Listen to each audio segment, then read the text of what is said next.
Hello everyone, it's me, Luigi. If you have already seen the intro to this video, then continue watching to see the backstory for the game.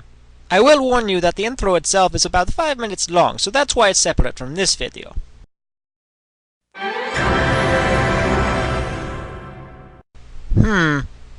What can I say about Dark Souls?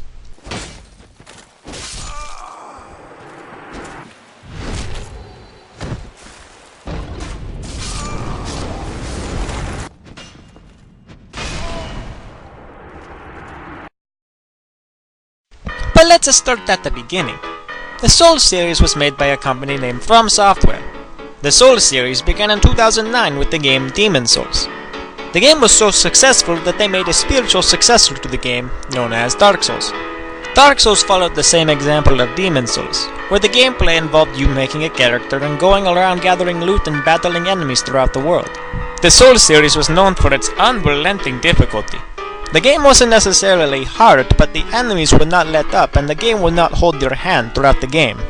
Dark Souls was released in 2011 among other popular titles released that year. Dark Souls was a commercial success. However, it would take 2 years for the game to have enough of a following to be considered to have a sequel. Dark Souls 2 was released on March 11, 2014. The game is not considered a sequel in any means by the director, but more of a spiritual successor. Since the story is pretty non-existent in the Souls series, instead of focusing from a story perspective, I'm gonna focus on the 4 main things when I do this review. The setting, the soundtrack, the combat, and the last but not least, the multiplayer.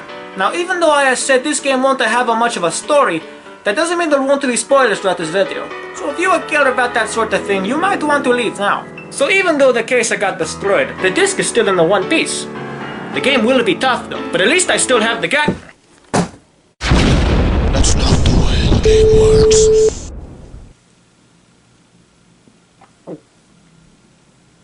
Well, I guess I'll have to play it the hard way. So if there's nothing else, let's play Dark Souls 2.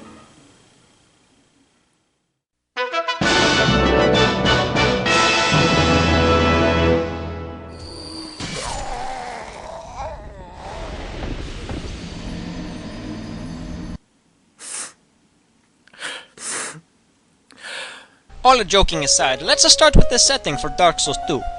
Dark Souls 2 takes place in the same world as the first Dark Souls, but not in the same area. You'll notice right off the bat that this game is not as dark as the first Dark Souls. In fact, there's a little bit more light than there was before. Granted, there are a couple of dark areas that you need to be careful in, but the game does a good job in mixing the balance between dark and light quite early on, until later in the game.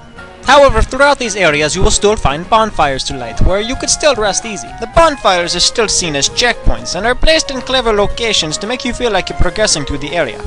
This helps the game's theme of light. Granted, the game's called Dark Souls, but when you're in an area like Majula and Height Tower, you feel more at ease because of how bright it is.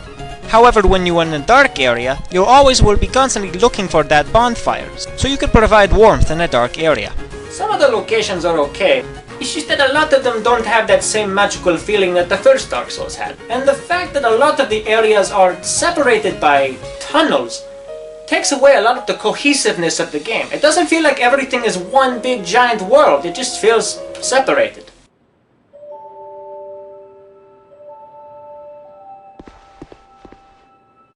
This analysis is going to be a little bit shorter than the other ones, because the soundtrack in Dark Souls usually only exists either in a boss fight or in a safe haven. But let me play some songs to give you an example of how good it can be.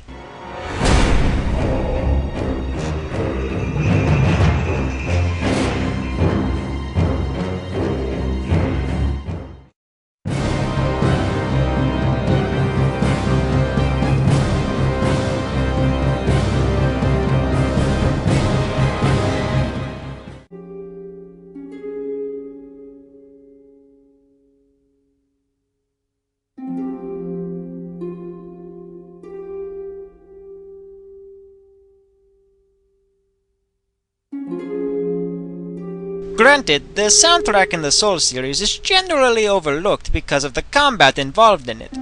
However, it definitely does its job well. When you're fighting a boss, the music is normally dramatic and gets your blood pumping. But on the other hand, it could also create calm moments, such as when you're in the Firekeeper's house.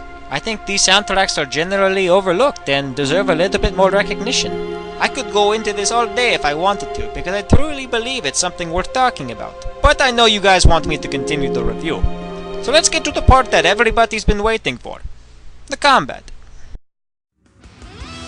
The combat in Dark Souls 2 is not that different from the first Dark Souls. However, it does feel a lot more smoother, and it's easier to attack enemies. Like the first Dark Souls, you can attack enemies with a variety of weapons, provided that you have the strength and dexterity requirements for using them. The enemies in which you fight do lack a little bit of variety, but they do tend to test your skills well, and they still won't let up like they did in the first game. You need to know when to use your strong attacks and weak attacks, know how to roll, block, parry, and to keep an eye on your stamina gauge. Do too many things and you end up getting yourself tired, leaving you wide open for an attack.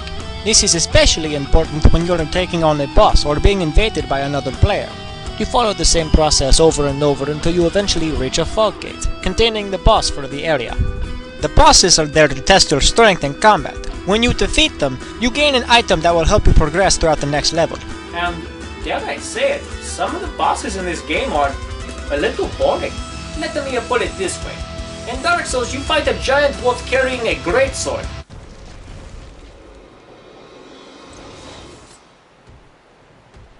And Dark Souls 2 has a misshapen slug?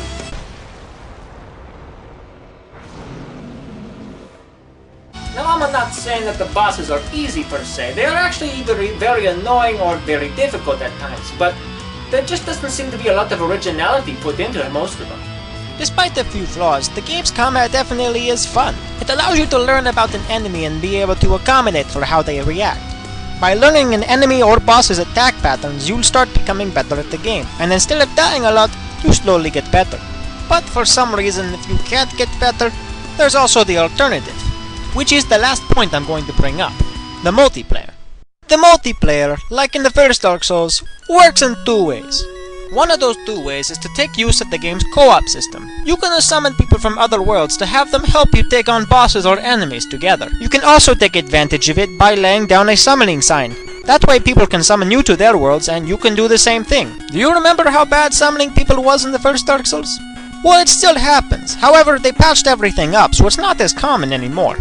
When you summon somebody, they help you defeat the area for a certain amount of time, or until you beat the area boss. On the other hand, if you are the person being summoned, you have the duty to help them. If you successfully help them, you will gain any souls that you gained and usually a special item to go along with it. However, in order to summon other players, you have to be human, stressing the idea that you want to stay alive as much as possible, which can be pretty hard in a game called Dark Souls 2. In the first Dark Souls, humanity was tracked by a counter telling you how much humanity you had stored.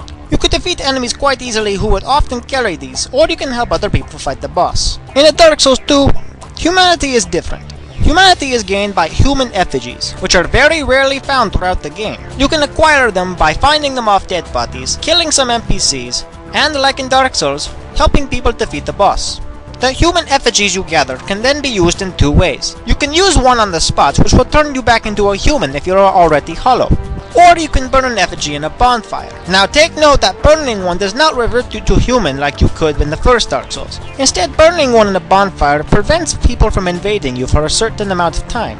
This finally brings me to the next point of the multiplayer that you need to watch out for. The invasions. Unlike the first Dark Souls, you can be invaded whether you are human or hollow. However, the invasions still have the same concept. Kill them before they kill you. Now the final thing of the multiplayer I want to talk about are the Covenants. Covenants in this game have not changed much from the first Dark Souls, where you either join one to help others or to be a nuisance to others. Thankfully, the Covenants are still fun. You'll have Covenants that like to help people and defend them from invaders. You'll still have Covenants that allow you to invade people. And then there is the Covenant that just wants to help you defeat the bosses and like to praise the sun! It's jolly cooperation! Jolly cooperation! However, most of these Covenants are pretty plain. And there's one in particular I don't like. I personally don't like the Bell Tower Covenant. Now I understand these are PvP exclusive areas. The Forest Covenant in the first Dark Souls was just like this as well. But But unlike that one, there's no balancing here, and I don't like the layout. Oh no. Okay, at least he has the decency to bow. Let's go give him a good fight.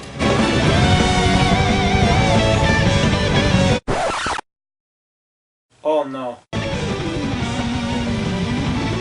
No, no, no, no, no!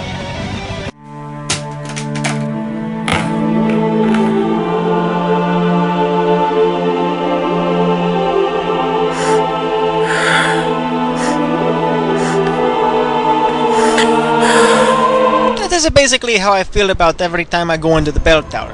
Minus me crying all the time, of course, but that is essentially what there is to know about the Covenants and what they have to do with the multiplayer. The multiplayer is fun. Definitely works in some cases, but not in all of them. Whew. I think I played the game enough to know where I'm going to go with this review. So let's go review the game.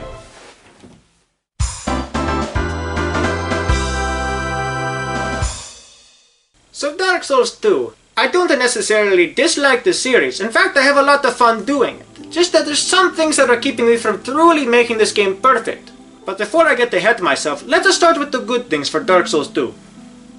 Dark Souls 2 definitely gets its main focus right, which is its combat. Granted, not much has changed from the first game, but there's something really satisfying about beating a boss in this game, or parrying some player or an enemy. And with the amount of armor and weapons in this game, you'll be customizing yourself for a long time to come. The multiplayer definitely gets the things right. There's nothing more special than a person teaming up with you to fight a boss. And there is also nothing more fearful of another player invading you. And compared to the first Dark Souls, the server issues are a lot better in the game too. The soundtrack to Dark Souls 2 is still as superb as it's always been in the Souls series. Granted, you only hear them in boss fights, with the exception of Majula. But every time you hear the songs, it just makes the game more atmospheric.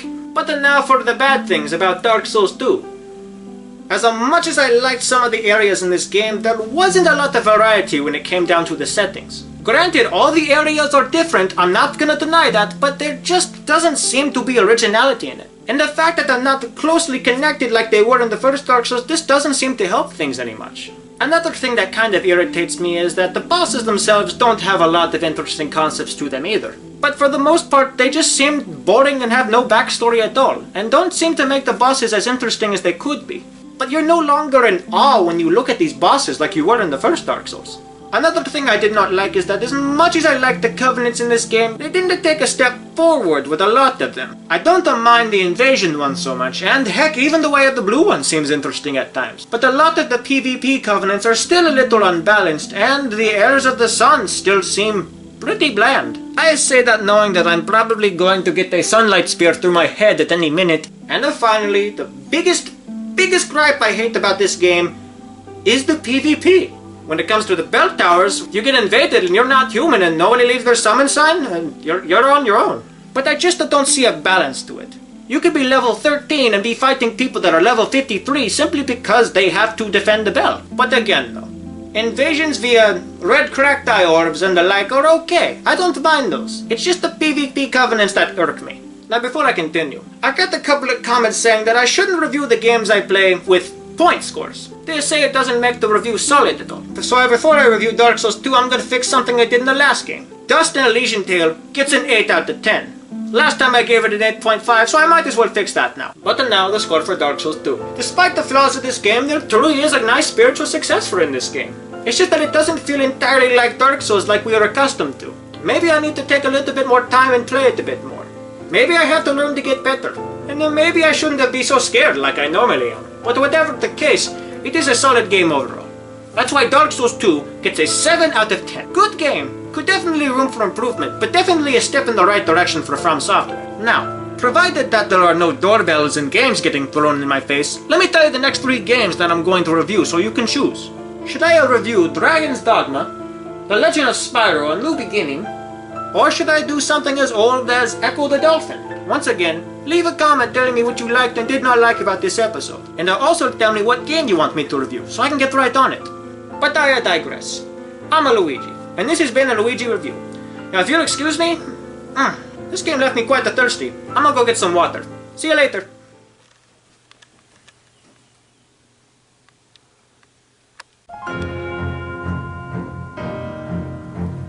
You just don't know when to die, do you?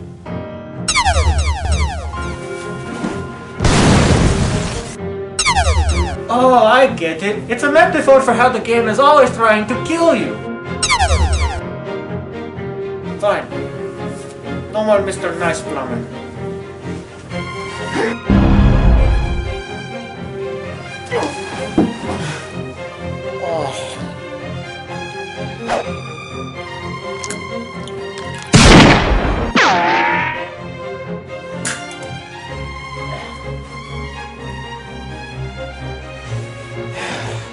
Forget it.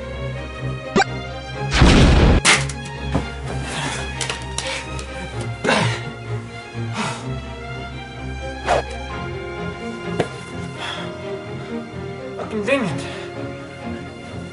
You know what? Don't go hollow. Just stay dead this time.